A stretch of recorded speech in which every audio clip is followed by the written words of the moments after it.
Hey, this one don't big pass me oh. See all the music, all the filming, I hear the day. Idowu Agbes International Company Limited, Parliament Audio and Video Production. You don't come out for that place. You can't go enter the one way big pass where Egege, come collect am. Na film, na music, and for any language, whether na Benin, Yoruba, Igbo, Hausa, Afema, Esan, make you just waka come collect your own. Any kind film where you want, any kind video where you want, any kind music where you want, any kind home video, boy, make you just come. Idowu Agbes. Now here, now they get all the kind music and filming, and you will get music, and you dey look for marketer. Make you waka come meet the greatest marketer of the century. Idowu Agbes International Company Limited, Parliament Audio and Video Production. Make you come meet am today. As they produce music, na so they produce film, and I saw they sell all the best. Idowu Agbes International Company Limited, Parliament Audio and Video Production. Isoken Circuit City, former Osula Royal Hospital, where number 2 Nosayaba Street off New Lagos Road for Benin City.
Oh, Bele Quelle. Oh, why, no, yeah, oh, why, I want to yeah, beg it. No, I will not beg it. Oh, why, that's for me now. Eu sei no suba masime. O se no simo fe. Ni me no honori me no waze odo. Oh, sime. Eu suba. I know your eat.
You know what that's a quick. Yeah.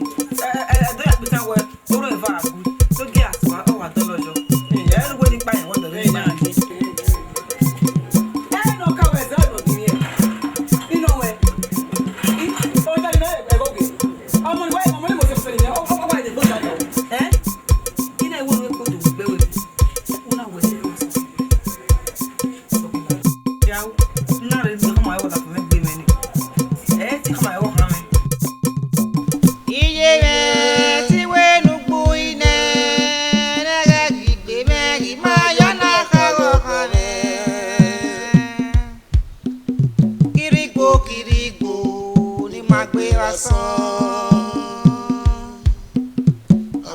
lele ma ni ma pe wa san egera una wa o ama wi ye na bioma Kiribo agba webo ogebo awitu yi kuere eje mo Africa akairi yebi kabe kayane oye gbogbo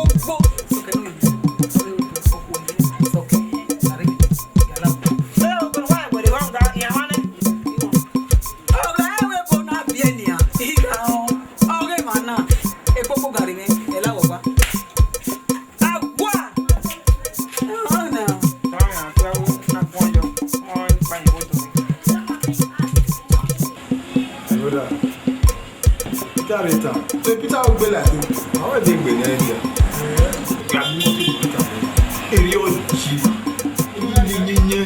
Peter is to or give you where you talk. We are getting paid. Oh, what do you do next time?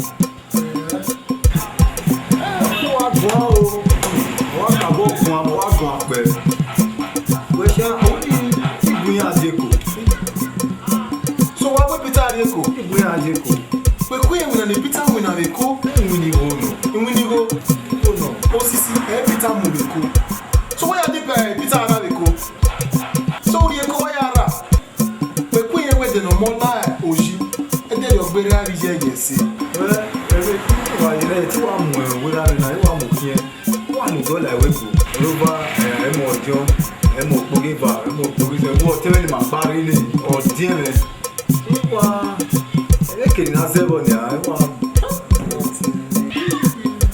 I will buy ever. Why are we with that? Oh, what damage to it? Oh, no more with that here. Eh?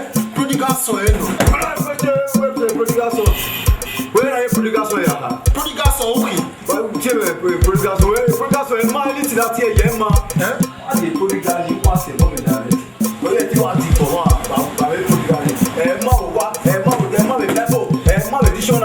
Okay, you said you have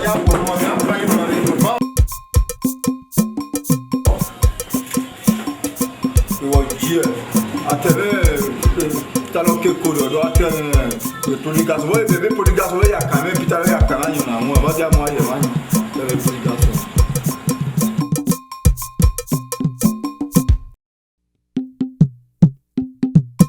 iye wọ́n mi gbé mi waka iye wọ́n mi gbé mi eko ose wana mi obi tobi nu weri ejo iye seme aye iwa me subi fone wara ge momomo enwe mo da o ike beri eke wo ike na yawo bi aleke usuguga sama bako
gbe me. Ihi e do we na get e o se na mo bo mo we. O da fon wiwo. I be no da fon ara gbon ma wu wo pe wa kukoki. U wa ten. Ihe no rikine gbe mo u wa mo nya. De ga me mu na e ya we le kuke. Ele kuke yi mu na. Oko. Mama, emo papa na e agun ya wata. Ime lo nu abeta. Mama se me ri owa. E wa ma. E tu we yin nya mu me na u da wo de go. Na ha we na ti mana. Sẹ́ni sẹ́yẹ wọ́n mọ̀ o. Nídòbí ó pa wọ́n. Òyà ní ẹyẹ wọ́n mọ̀. Nídòbí ó pa wọ́n. Sẹ́ni sẹ́yẹ wọ́n mọ̀.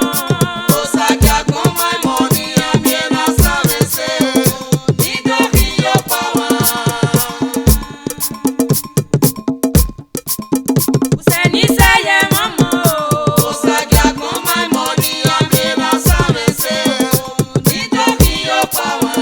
Òyà ní ẹyẹ wọ́n mọ̀.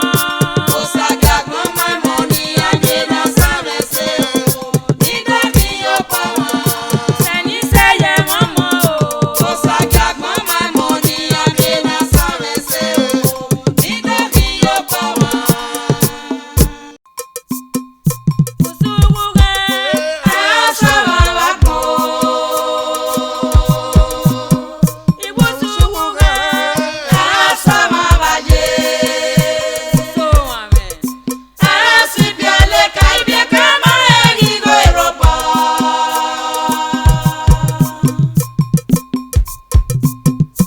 Usemo pon. Asibiale ke nogi yeso mwepo gekna.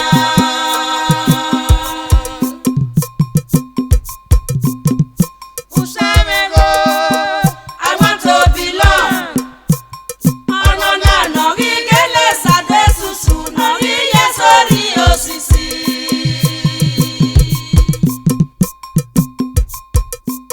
Ihe wiyo bonodo, no wele gbe mo ni adogi opamo.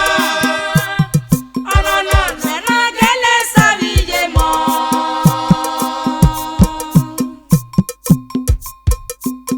Ihe wuye moto usana sewe naga so ime ono na yeri maso wele buke no ba maso olibo yeka olibo yudo ne mami ya ebukwo.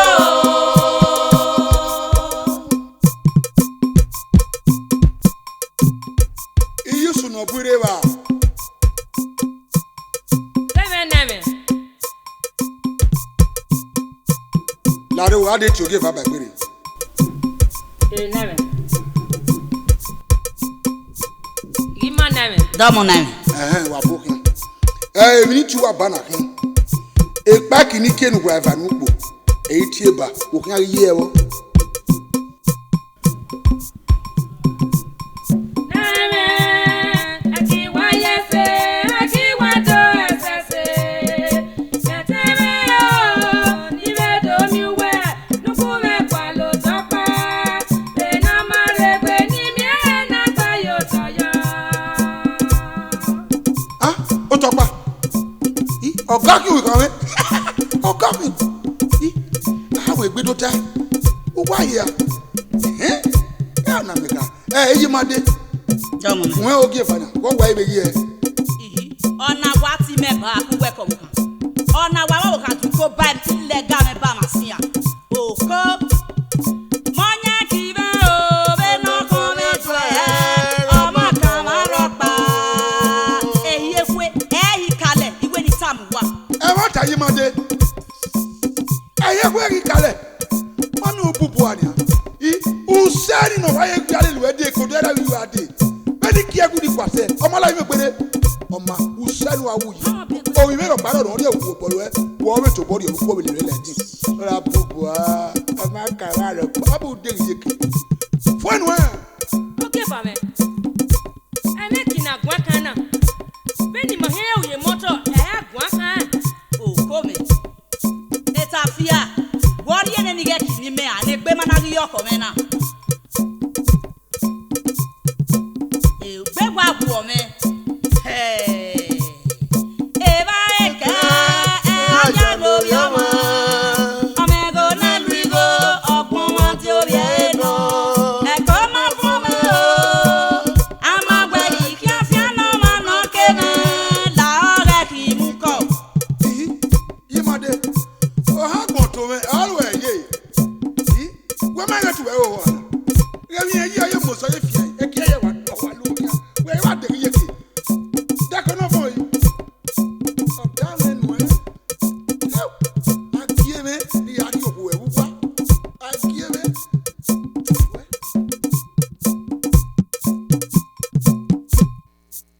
You can't no time, mama.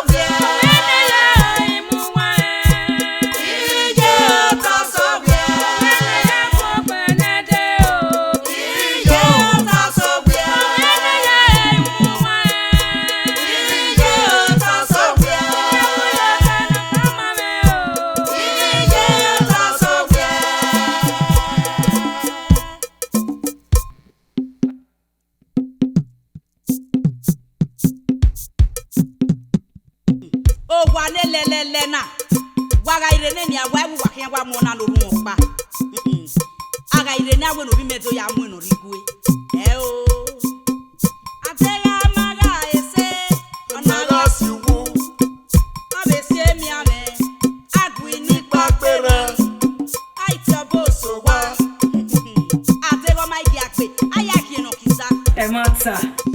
Iyo salo buano wodwa. Wo women. Yemade. We may wire up my woo. Una waga who you move. Why me looking at the yoke? When I surunia, a mina for ye very well, a for ye man. Oh, why are you wania? A ranu kenny, Yamwere, I yaw, I me back. When you motor mwere, no do you work, I can be a. Amen, oh, ma kwa ma eva de ngwaje na o. So se no wire ba yo sere. Esu wo mi like also. Amen, ma kwa ma eva ma nya wa ya wese o. Wa mi. Lare, o ku me gbanu mi. Igba ibe. Anu de fe wa. Anu de fe wa. Anu de fe wa. No ko no we. Atin Gien-Gien. Imieso ya gbegele. Imieso ya gbegele. E wa ge mu momo. Imieso ya gbegele. E wa ge pe momo. Imieso ya gbe ogele. Ije e mari uporwa. Imieso ya gbegele. Bela eye gege o. Imieso ya gbe ogele. Bela gbe na imi. Imieso ya gbegele. Esoso. Imieso ya gbe ogele. E wa ge pe momo. Imieso ya gbegele. E wa ge mu momo. Imieso ya gbe ogele. Ije mari uporwa. Imieso ya gbegele. E wa ge mu momo. Imieso ya gbegele.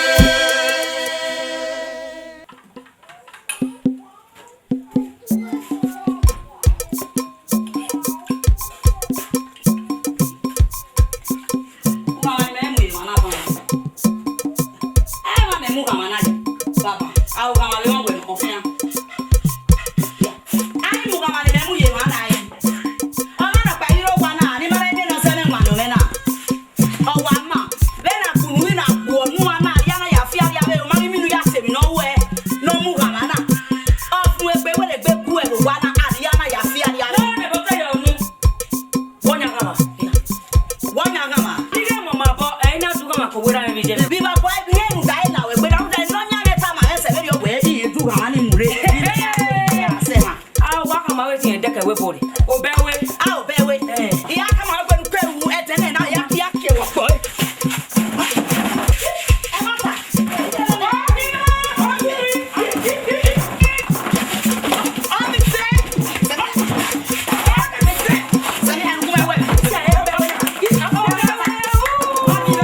Weku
Wà á kí á lo ẹ́. Ó lu ẹ̀rẹ̀ rí bìrẹ̀ lọ. Ẹ̀jẹ̀ máa ń pa yẹ́rù wà. Òfin ọgbẹ́ yìí o. Ó rí rí ẹ̀yẹ òdòdó. Ọ̀rọ̀ àwa láìgbèrà ó fi ìzọ̀ àwọn. Wẹ́wẹ́ náà wọ́n á sẹ́nà. Wọ́n ṣe ra òfin náà kìí ṣe tí mi náà bẹ náà kí ẹ yìí náà. Kèwé wẹ́ òbí náà ṣe ti zà wọ́n ẹ̀. Ìkí abẹ́ ní àmì á ìgá rẹ̀ tó pọ̀. Àgbọ̀bọ̀ náà ẹ̀ àgẹ́kọ̀ọ́ kan wọ́n ní àmọ́ ẹ̀. Àwọn ìyẹ̀rí yóò tọ̀. Làwọn lẹ́ka wẹ̀ ọ̀mà pọ̀ lọ́sẹ̀ ìgá dọ̀rọ̀ rẹ̀ tó pọ̀ ẹ̀ zẹ́rẹ̀ ní kàtà ẹ̀ tán. Bí yóò tọ̀, ó tọ̀ àbí orí yọ̀bù rẹ̀. Wọ́n ṣe ra mi. Ọmọ ìwé mọ́tò. Wẹ́wẹ́ náà wọ́ ọ̀sẹ̀ náà. Ọmọ. Now, they want to look at me better like you. We're going to have a Latina when we are there, those are too fast. We're Latina. Do you want to take me out? If you book another wedding, Look up. They want to follow Sarah. You are the right guy, you're not there. that's it now. We.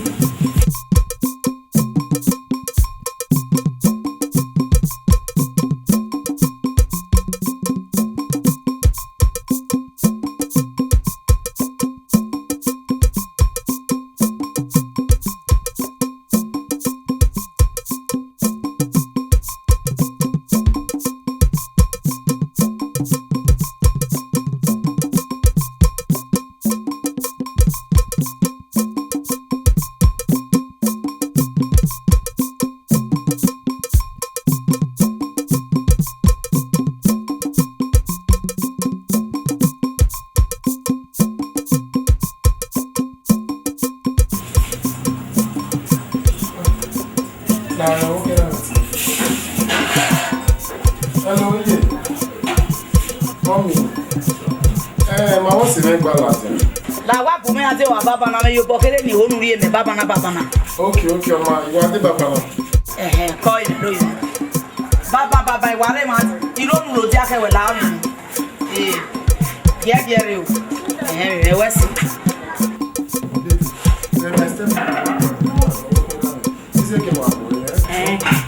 You can go. I get the money where I can say wapa. Go. She's more important than me, Abi. More important than now. Very soon now, become my wife. Please, I will not be in haste because of anybody. If you don't want to see me, let me go. Okay, man, I'm my stepmom, Yes, sir. Baby, I miss you. Come on, check it, baby.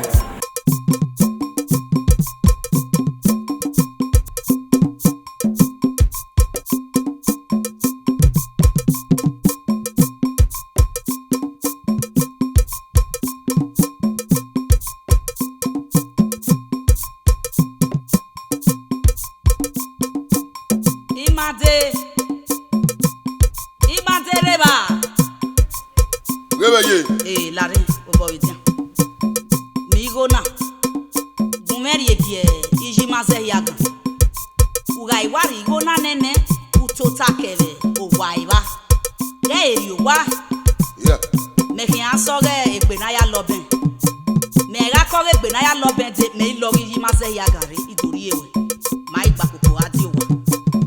Yeah. Ọmọ mọ kìí mega di gole me ma do wa. Obi me. Nwe ni me na ro gwa na ni. Dana ya igba ne ba no se ti do alele we hon. Iye be ni ahia je e o si e na we nu gwa di akan wujo. E wa ate wa wo pa ni ga do iwe ni ma gba ati wa. Me na ya di na yi. Ah. Egbo wala kan mene.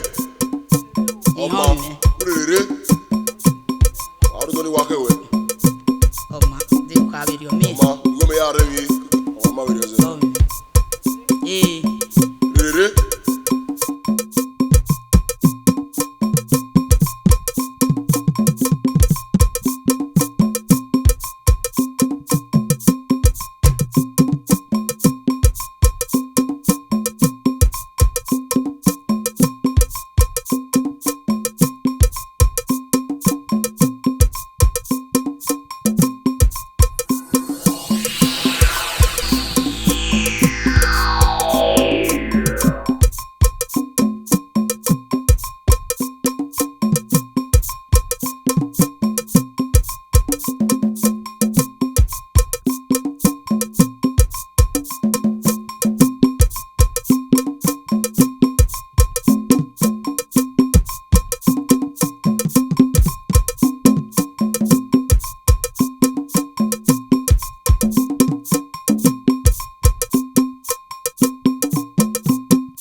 Hein?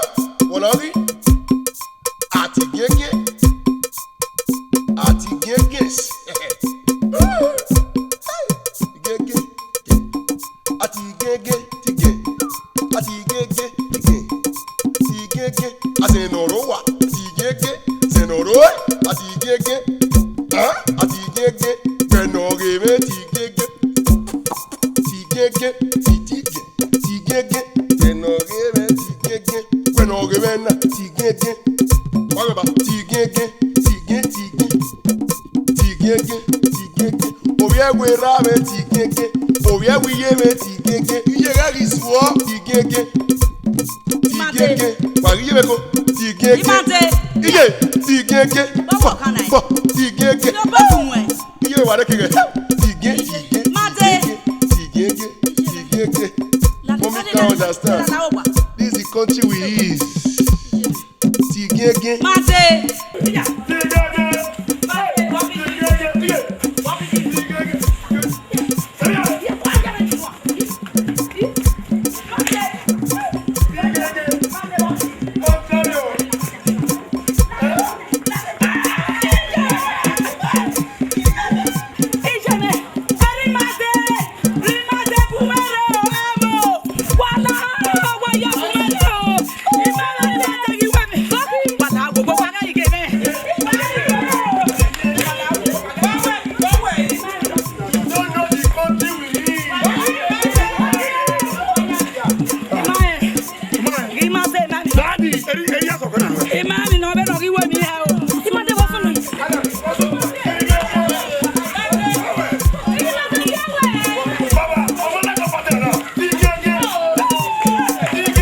Monday, brother, you don't know the country we eat.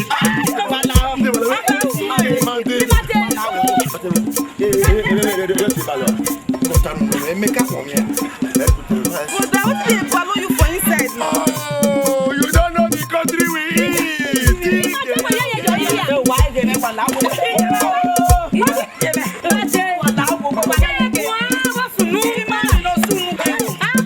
I love the sweat.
I am a lucky boy. You are lucky.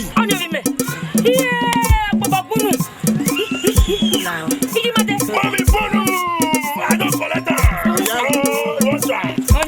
Daddy, do you like this?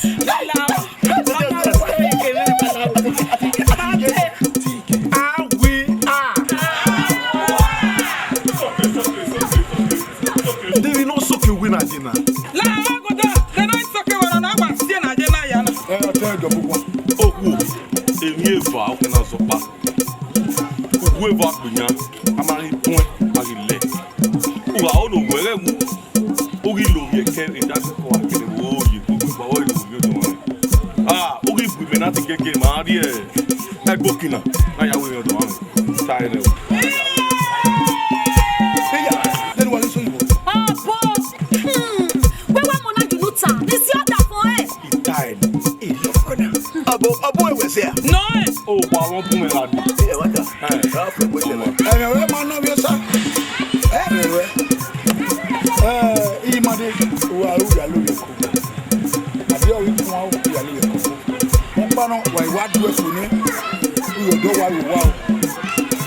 wa wesi wa boka.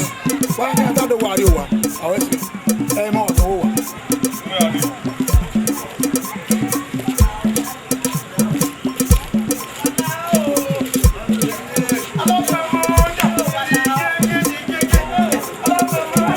Daddy don't chop the gege. Let me king chop the gege. Era the gege. Oro wa ya na the gege. Mommy. Yako.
We are going to